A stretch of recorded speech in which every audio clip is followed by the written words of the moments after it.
আসসালামু আলাইকুম মালয়েশিয়া প্রবাসী ভাইগণ, আশা করি আপনারা প্রত্যেকে ভালো আছেন। মালয়েশিয়ার নতুন কলিং ভিসা নিয়ে বড় দুঃসংবাদ। মালয়েশিয়া কলিং ভিসায় 1159 কোটি টাকার কলিং কেলেঙ্কারি। চলুন খবরে বিস্তারিত জেনে নেওয়া যায়। সম্প্রতি সামাজিক যোগাযোগ মাধ্যমে মালয়েশিয়ার নতুন কলিং ভিসা দিয়ে নানা রকমের পোস্ট ঘুরে বেড়াচ্ছে। এর বেশিরভাগই হচ্ছে দালাল চক্র। সেখানে কেউ কেউ দাবি করছে যে কলিং ভিসা মেডিকেল ইতিমধ্যে শুরু হয়ে গিয়েছে। আবার অনেক শুভাকাঙ্ক্ষীও এই বিষয়ে জানতে আমাদের কাছে মেসেজ করছেন, অনেকে ভিডিওতে কমেন্ট করছেন। কিন্তু বাস্তবতা হচ্ছে নতুন কলিং ভিসার মেডিকেল কার্যক্রম এখনও শুরু হয়নি এবং নির্দিষ্ট কোনো তারিখ এখনও ঘোষণা করা হয়নি। তবে আপনারা অনেকেই দেখছেন যে কলিং ভিসার ব্যাপারে কিন্তু ইতিমধ্যে বেশ কিছু চিঠি দেখা যাচ্ছে। সেগুলো কিন্তু পুরাতন প্রবাসীদের জন্য। নতুন কলিং ভিসা আর পুরাতন কলিং ভিসা দুইটা কিন্তু ভিন্ন জিনিস। এই বিষয়টা আপনাদেরকে বুঝতে হবে। মালয়েশিয়া কলিং ভিসা কার্যক্রম নিয়ে বর্তমানে নানা জটিলতা তৈরি হয়েছে। ইতিমধ্যে মালয়েশিয়ায় কর্মী পাঠানোর নামে 11,059 কোটি টাকা আত্মসাতের অভিযোগে 31 জন আসামির বিরুদ্ধে মামলা হয়েছে।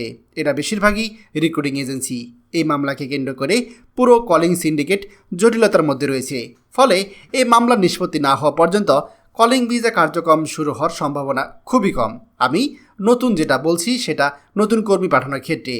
তবে এরই মধ্যে জানা গিয়েছে মালয়েশিয়া সরকারে আমাদের বিভিন্ন মন্ত্রণালয়ের সাথে বর্তমানে বাংলাদেশে উপদেষ্টা ডক্টর আসিফ নজরুল তিনি বিভিন্ন পর্যায়ে চেষ্টা করেছেন যাতে অন্ততপক্ষে G2G বা গভর্নমেন্ট টু গভর্নমেন্ট পদ্ধতি অবলম্বন করে কলিং প্রক্রিয়া শুরু করা যায়। তবে সেদিক থেকে এখন পর্যন্ত মালয়েশিয়ার সাথে বাংলাদেশের চুক্তিতে কোনো অগ্রগতি হয়নি।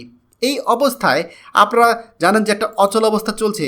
এখন আপনারা যদি এখন চুপচাপ কোনো রকম সোশ্যাল মিডিয়ায় বিজ্ঞাপন দেখে দালালদের প্রলোভনে পড়ে এই যে মিথ্যা প্রতিশ্রুতি, এই যে মিথ্যা বিজ্ঞাপন দেখা যাচ্ছে, তাদের ফাঁদে পড়ে আপনি যদি আপনার পাসপোর্ট জমা দেন তাহলে কিন্তু আপনার পাসপোর্টটা একেবারেই আপনি ধরা খেয়ে গেলেন। মনে রাখবেন, পাসপোর্ট জমা দেওয়ার জন্য অনেকে আপনাকে চাপ দিবে, অনেকে মেডিকেল করার জন্য টাকা নেবে। এগুলো আসলে প্রতারণা। বিশেষজ্ঞদের মতে এখন পাসপোর্ট জমা দেওয়া প্রতারণার শিকার হওয়ার ঝুঁকি নেওয়া উচিত নয়। কলিং ভিসা কার্যক্রম শুরু হতে আরও অনেক সময় লাগতে পারে। তাই আপনারা যারা বর্তমানে একেবারে অপেক্ষামান অবস্থা রয়েছেন যে আমাকে যেভাবেই হোক মালয়েশিয়া কলিং ভিসা যেতে হবে, মনে রাখবেন আপনি যদি নতুন প্রবাসী হয়ে থাকেন সেক্ষেত্রে আপনাকে কলিং ভিসার জন্য হয়তো আগামী 2026 সালে জানুয়ারি ফেব্রুয়ারি পর্যন্ত অপেক্ষা করতে হতে পারে। আর যদি ফেব্রুয়ারিতে নির্বাচন হয় তাহলে সেটা আরও ন্যূনতম 3 মাস পিছিয়ে যাবে। আর এটাই হচ্ছে চরম বাস্তবতা। তাই আমরা আশা করব আমাদের প্রবাসীরা আপাতত কেউ টাকা এবং পাসপোর্ট কোনোটাই জমা দেবেন না। তবে এর মধ্যে ইনশাল্লাহ পুরাতন প্রবাসীরা মালয়েশিয়া চলে যাবে এবং তাদের একটা ব্যবস্থা হয়েই যাবে। আর তাদের পথ ধরে হয়তো নতুন প্রবাসীদেরও ব্যবস্থা হয়ে যাবে। খবরটি আমাদের মালয়েশিয়া প্রবাসী সকল ভাইদের সাথে এখনই শেয়ার করে সবাইকে এই গুরুত্বপূর্ণ খবরটি জানার সুযোগ করে দিন। আর আপনি যদি আমাদের এই চ্যানেল নতুন হয়ে থাকেন অবশ্যই আমাদের চ্যানেলটিকে সাবস্ক্রাইব করুন মালয়েশিয়ার সকল গুরুত্বপূর্ণ খবরাখবর সবার আগে পাওয়ার জন্য। ধন্যবাদ সবাইকে।